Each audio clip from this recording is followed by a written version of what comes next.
விஞ்ஞானிகள் தொடை எலும்புகளை கொண்டு ஒருவருடைய உயரத்தை கணக்கிடுகிறார்கள். அப்ப தடயவியல் விஞ்ஞானிகள்னா என்ன, முதல்ல அதையும் பார்த்துக்குங்க. ஃபாரன்சிக் லேப்னு சொல்லுவாங்க. ஒரு ஒருத்தர் ஒரு கொலை செய்யப்பட்டு கிடக்குறாங்க அப்படின்னு சொன்னா அவங்களுடைய தொடை எலும்பு இருக்கு இல்லையா, சப்போஸ் எரிச்சிருக்காங்க, அந்த தொடை எலும்பை வச்சுக்கிட்டு அதை நம்ம உயரத்தை கண்டுபிடிக்கிறோம். தொடை எலும்புக வச்சுக்கிட்டு என்ன பண்றோம், அதோட உயரத்தை கண்டுபிடிக்கிறோம். ஒரு நிமிஷம் லைட்.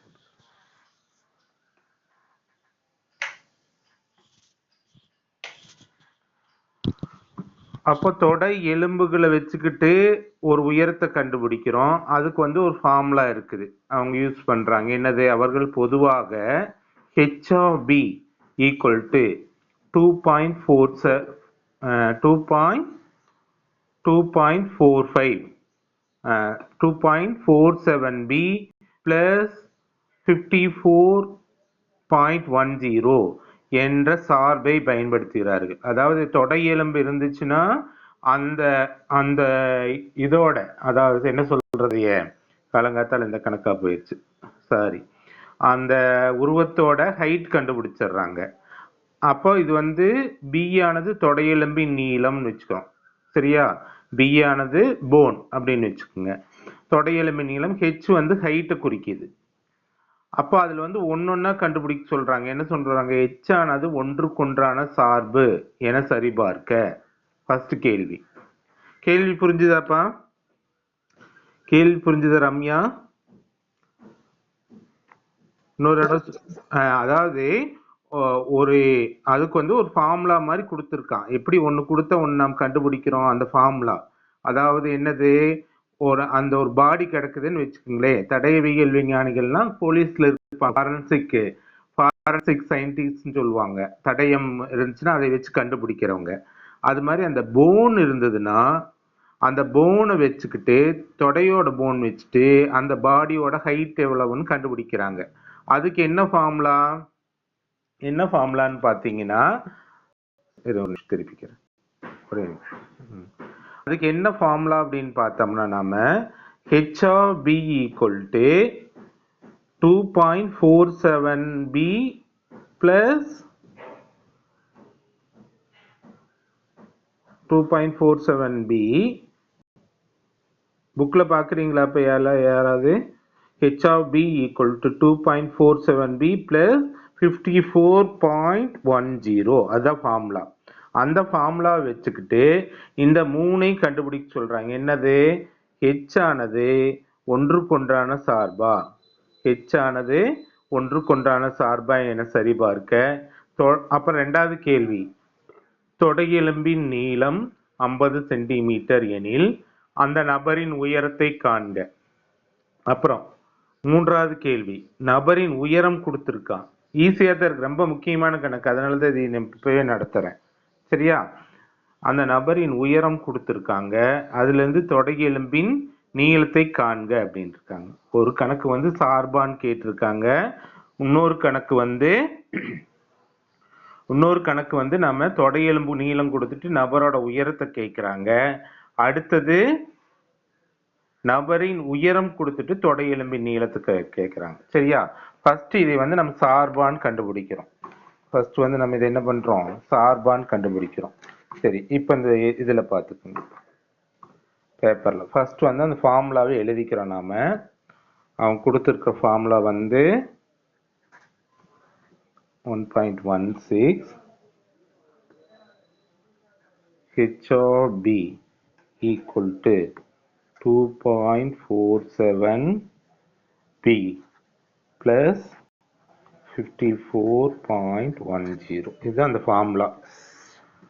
அதாவது ஹைட் கண்டுபிடிக்கிறதுக்கு, அந்த உருவத்தின் ஹைட் கண்டுபிடிக்கிறதுக்கு 2.47ல போனை பெருக்கி பிளஸ் 54.10 இது ஃபார்முலா கண்டுபிடிச்சு வச்சிருக்காங்க. ஃபர்ஸ்ட் நம்ம என்ன கேட்டிருக்காங்க, இது ஹெச் ஆனது ஒன்றுக்கொன்றான சார்பா,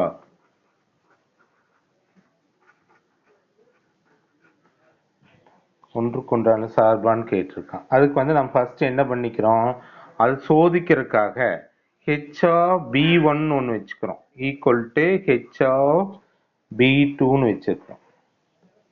சரியா? H of P one H of P டூன்னு வச்சுக்கிறோம். சரியா? இப்போ இதில் வந்து நம்ம என்ன பண்ணுறோம், ஹெச் ஆஃப் பி ஒன்னுக்கு அந்த மேலே இருக்கிற ஃபார்முலாவை போடுறோம். அங்கே என்ன வருது, 2 பாயிண்ட் பிக்கு பதிலாக பி ஒன் போடணும். இங்கே பி இருக்கு இல்லையா, அதுக்கு பதிலாக பி ஒன் போடணும். அப்போ 2.4 இப்போ தெரியுதாப்பா? இப்போ தெரியுதா? அதை எழுதிட்டே இப்போ காட்டினா தெரிய மாட்டேங்குது. அதுக்கு ஒரு இது ஏற்பாடு பண்ணியிருந்தேன் உங்களுக்கு. அப்போ 2.47 இப்போ தெரியுதாப்பா? 2.4 இப்போ இல்லை இல்லை கீழே எழுதுறது தெரியுதா? எழுதுறது 2.47 பிக்கு பதில் அந்த கேள்வி நான் காட்டுறேன், அதுக்காகத்தான் அதை காட்டிட்டு இருக்கிறேன். 2.47 பின்னு இருக்கு இல்லையா, அதுக்கு பதிலாக இங்கே பி ஒன் போடுறோம். ஏன்னா இங்கே நம்ம என்ன சப்ஸ்டியூட் பண்ணுறோம், பி ஒன் சப்ஸ்டியூட் பண்ணுறோம். ப்ளஸ் 54.10 54.10. அடுத்து பி டூ போடுறோம். 2.47 பி டூ ப்ளஸ் 54.10. இது புரிஞ்சுதாப்பா? ஹெச் ஆஃப் பி வந்து என்னன்னு கொடுத்துருக்கானோ, ஹெச் ஆஃப் பி என்ன கொடுத்துருக்காங்க அங்கே 2.47 பி ப்ளஸ் 54.10 கொடுத்துருக்கான். அதை வந்து நான் சார்பான்னு சோதிக்கிறதுக்கு ரெண்டு சார்பு எடுத்துக்கிறேன். என்னது, H of P one equal to H of P two எடுத்துக்கிறேன். அப்போ ஹெச் ஆஃப் பி ஒன் வந்து அப்படியே சப்ஸ்டியூட் பண்ணுறேன். என்னது ஃபார்முலாவில் 2.47 பிக்கு பதிலாக பி ஒன் ப்ளஸ் 54.10. அடுத்தது இங்கே 2.47 பி டூ ப்ளஸ் 54.10. சரியா? இந்த ப்ளஸ்ஸும் இந்த ப்ளஸ் என்ன ஆகும், அந்த சைடு போச்சுன்னா அடிபட்டுரும். இந்த ப்ளஸ் அந்த சைடு போச்சுன்னா என்ன ஆகும், மைனஸ் ஆகும் இல்லையா, அது அடிபட்டுரும். அப்போ இங்கே என்ன இருக்குது, 2.47 P one equal to 2.47 P two. அப்போ வெறும் இந்த 2.47 அந்த சைடு போச்சுன்னா என்ன ஆகும், வகுத்தல் ஆயிரும். அப்போ 2.47 பை 2.47 இன்ட்டு பி டூ. இந்த பெருக்கலா இருக்கிறது அங்கே என்னவா மாறிடும், வகுத்தலாக மாறிடும். உங்கள் செல்லை திருப்பி வச்சிட்டிங்கன்னா தெரிஞ்சிடும். அந்த ஸ்க்ரீன் ரொட்டேஷன் போட்டிங்கன்னா ஈஸியாக இருக்கும். அது பார்க்கறதுக்கு பெருசாக இருக்கிறதுக்கு நான் திருப்பி வச்சிருக்கிறேன். தெரியுது இல்லை இப்போ ரம்யா? ஓகே. இப்போ 2.47 பெருக்கல்ல இருக்கிறது இங்கே என்னவா மாறிடுது, வகுத்தலா மாறிடுது. இப்போ அடிபட்டுருது. அப்போ மீதி இங்கே என்ன இருக்குது, P one equal to P two. அப்போ P one equal to P டூன்னு என்ன அர்த்தம், ஃபங்க்ஷனும் சமம். அப்போ ஃபங்க்ஷன் சமமாக எடுக்கும் பொழுது அதனுடைய உறுப்புகள் ஒன்றொன்றுக்கும் என்னது சமமாக இருக்குதுன்னு வருது ஆன்சரில். அப்போ இது ஒன்றுக்கு ஒன்றான சார்பு. அப்போ ஒன்றுக்கு ஒன்றான சார்பு என்னங்கிறது நான் அப்புறம் சொல்கிறேன் உங்களுக்கு. இங்கே இருக்கிற அதாவது மதிப்பகத்தில் இருக்கும் ஒவ்வொரு உறுப்புக்கும் அங்கே ஒவ்வொரு இமேஜ் இருக்கணும். ஒவ்வொரு உறுப்புக்கும் அங்கே நிழல் இருந்தால் அதுக்கு பேர் ஒன்றுக்கு ஒன்றான சார்பு. இப்போதைக்கு அது ஞாபகம் வச்சுக்கோங்க. சரி, அப்போ புரிஞ்சுதா? இது பி ஒன் எடுக்கிறோம். புரிஞ்சுதாப்பா? இன்னொரு தடவை சொல்லணுமா தவமணி? சொல்லணுமா? புரிஞ்சிருச்சு? ஓகே. இப்போ H of P one equal to இது ஒன்றுக்கொன்றான சார்பான்னு ப்ரூவ் பண்ணுறதுக்கு நாம் H of P one equal to H of P டூன்னு எடுத்துக்கிறோம். எடுத்துக்கிட்டு H of P one formula என்ன மேலே கணக்கில் கொடுத்துருக்கான், H of P equal to 2.47 P plus 54.10 அப்படின்னு கொடுத்துருக்கான். அதை வந்து இங்கே சப்ஸ்டியூட் பண்ணுறோம். பிக்கு பதிலாக இங்கே பி ஒன் எடுத்தனால 2.47 P one plus 54.10 equal to 2.47 P two. ஏன்னா இங்கே ஹெச் ஆஃப் பி எடுக்கிறதுனால 2.47 பி டூன்னு எடுக்கிறோம். ப்ளஸ் 54.0. இந்த 54.0 ப்ளஸ்ல இங்கே டைரக்டா அடிச்சு, ஏன் டைரக்ட் அடிச்சுன்னா போச்சுன்னா மைனஸ்னு ஆகும். அப்போ ப்ளஸ் 54 மைனஸ் 54 என்ன ஆயிரும், ஆட்டோமேட்டிக்கா கேன்சல் ஆயிரும்.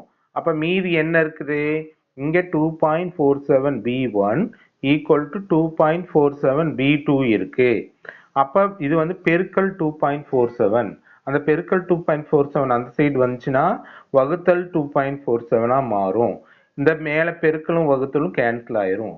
அப்போ B1 ஈக்குவல் டு B2ன்னு வந்துடுது. அப்போ B1 ஈக்குவல் டு B2னா பிஎன்கிறது என்னது? போனு. அதோட உறுப்புகள் ரெண்டும் சமமாக வந்துடுது. ஒன்றுக்கு B1 போட்டோம்னா B2 கிடைக்குது. அப்போ அதுவே ஒன்றுக்கொன்றான சார்பு.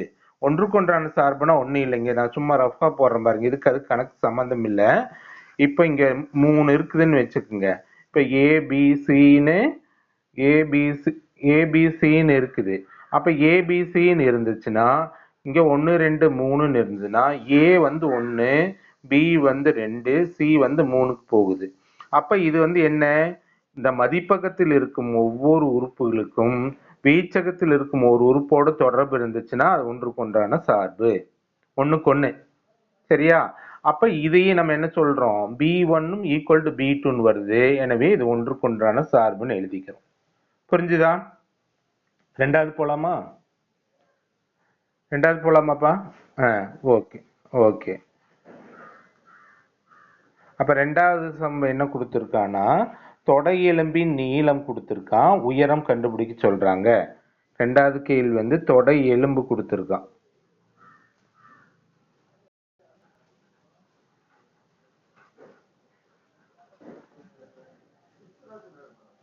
இப்போ ரெண்டாவது வந்து தொடை எலும்பின் நீளம் கொடுத்துருக்கான். நீளம் வந்து B ஈக்குவல் டு மீனா பிரசன்டிங் எடுத்திருப்பா. தொடை எலும்பின் நீளம் B equal to 50 centimetre. B equal to 50 centimetre கொடுத்துருக்கான். அந்த நபரின் உயரத்தை நம்ம என்னன்னு சொல்லுவோம்? ஹைட்டு. அந்த நபரின் உயரம் கேட்டிருக்கான். இது ரெண்டாவது கேள்வி. சரியா? இப்போ அப்போ வந்து நம்ம என்ன பண்றோம்? B வந்து இப்போ அந்த ஃபார்முலா எடுத்து எழுதுறோம். H of B equal to 2.47 B, கணக்கில் கொடுத்தது அப்படியே எடுத்து எழுதுறோம். 54.10 அதை எடுத்து எழுதிக்கிறோம்ப்பா. அப்போ எழுதிட்டு H of B வந்து என்ன நமக்கு கணக்கில் கொடுத்துருக்காங்க? 50ன்னு கொடுத்துருக்கான். அந்த 50 எடுத்து இங்கே எழுதிக்கிறோம். அப்புறம் 2.47 பிக்கு பதிலாக இன்ட்டு தான், அது பிராக்கெட் போட்டு ஒரு 50 எழுதிக்கிறோம். பிளஸ் ஒரு 54. இது புரிஞ்சுதாப்பா? அந்த ஃபார்முலாவில் வந்து பிங்கிற இடம் கணக்கில் கொடுத்துருக்காங்க ரெண்டாவது சம்மில். அந்த பியை வந்து நம்ம என்ன பண்ணுறோம்? அந்த ஃபார்முலாவில் சப்ஸ்டியூட் பண்ணுறோம். அவ்வளோதான். இந்த ஸ்டெப் புரிஞ்சுதா? அடுத்தது போகலாமா? மெதுவாக போகலாம் ஒன்று ஒன்றா.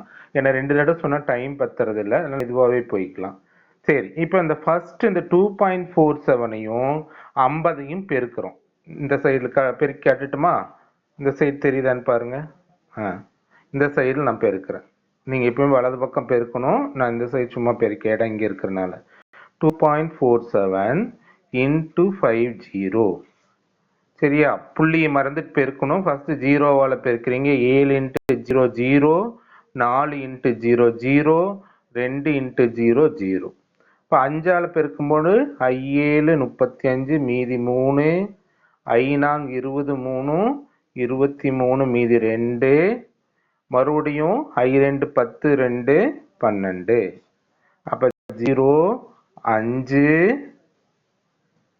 0 5 3 2 1. இப்போ எத்தனை ஸ்தானம் தள்ளி இருக்குது? 2.47. கடைசியிலேருந்து பார்க்குறோம். 2 ஸ்தானம் தள்ளி இருக்குது, அதனால 2 ஸ்தானம் தள்ளி புள்ளி வச்சிடறோம். அப்போ இது வந்து என்ன வருது இந்த இடத்துல? ஃபர்ஸ்ட்டு 123.50. இதெல்லாம் புக்கில் இல்லைப்பா, நான் அனுப்பிச்சுட்றேன், அதை பார்த்து நோட்டில் எழுதிக்கிங்க. ப்ளஸ் 54.10. இது புரிஞ்சுதா இந்த ஸ்டெப்பு? இது ரெண்டையும் பெருக்கி இங்கே எழுதிக்கிறோம். அது கூட இது எதை கூட்டணும்? 54.10 கூட்டணும். அந்த 54.10 123.50 கூட கூட்டணும். கூட்டும்போது நல்லா ஞாபகம் வச்சுக்கோங்க. 54 இங்கே எழுதுன இந்த புள்ளிக்கு இந்த சைடில் தான் வரணும், மாற்றி எழுதக்கூடாது. 54.10 இது ரெண்டையும் கூட்டுறோம். அப்போ 0 0 கூட்டினா 0, 5 1 6, 4 சாரி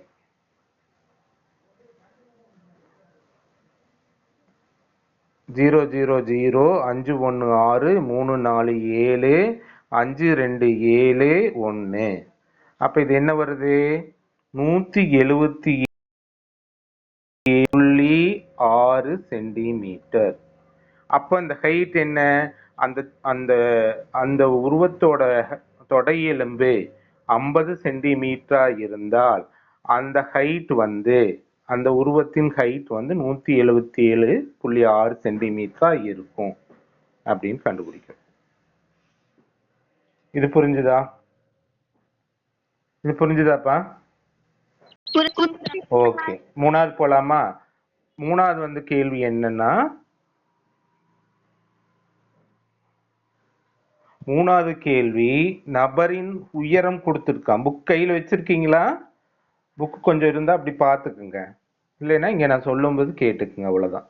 அந்த நபரின் உயரம் கொடுத்துருக்கான். அப்ப நபரின் உயரம் ஆடுதான் கொஞ்சம் எனக்கு கஷ்டமா இருக்கு, ஒன்றும் பண்ண முடியல. நபரின் எழுதி காட்டுறதுதான் பெஸ்ட் போல இருக்குது. 147.96 சென்டிமீட்டர் நபரோட உயரம் கொடுத்துருக்கான். அந்த தொடை எலும்போட நீளம் பி போட்டா எலும்பு ஞாபகம் வச்சுக்கோங்க. பி போனு, ஹெச் வந்து ஹைட்டு. அப்ப தொடை எலும்பின் நீளம் என்னன்னு கேட்கிறான். அப்ப இந்த அந்த நம்ம வந்து என்ன பண்றோம், அந்த ஃபார்முலா எழுதுறோம். அவன் கொடுத்துருக்க என்ன கொடுத்துருக்கான், H of P equal to, இப்போ ஞாபகம் வந்திருக்கும் உங்களுக்கு, 2.47 பி பிளஸ் 54.10. இப்ப அந்த நபரோட ஹைட் கொடுத்துட்டான். நம்ம இந்த ஹைட் தான் கண்டுபிடிச்ச போன கணக்குல. இப்ப ஹைட்டே கொடுத்துட்டான், அப்படி எடுத்து எழுதுறோம். ஹைட் என்ன கொடுத்துருக்கான், 147.96 ஈக்குவல் டு 2.47 பி பிளஸ் 54.10 அப்படின்னு எழுதிக்கிறோம். அடுத்தது இதை ஒரு தடவை இந்த சைடு எழுதிக்கிங்க. அப்ப நம்ம எப்பவுமே நம்ம தேவையானது லெஃப்ட் சைடு எழுதுவோம். 2.47 b plus 54.10 equals to 147.96. அப்புறம் இங்க வந்து 2. இந்த பிளஸ் மட்டும் அந்த சைடு கொண்டு போறோம். 2.47 b மட்டும் வச்சுக்கிட்டு பிளஸ் அந்த சைடு கொண்டு போகும்போது சமத்துக்கு அந்த சைடு 147.96 minus 54.10. சரியா? அப்ப இதை கழிக்கிறோம். இதைய 147.96 minus 54.10 அதை கழிக்கிறோம் இந்த சைடுல போட்டு. 147.96 minus 54.10. இந்த புள்ளி கரெக்டா பார்த்துக்குங்கப்பா. பாயிண்ட்டுக்கு நேரா வச்சுக்கிறோம். 96 நேரா புள்ளிக்கு நேரா இந்த சைடு வரணும். இந்த புள்ளிக்கு சைடு இப்படி வரணும்.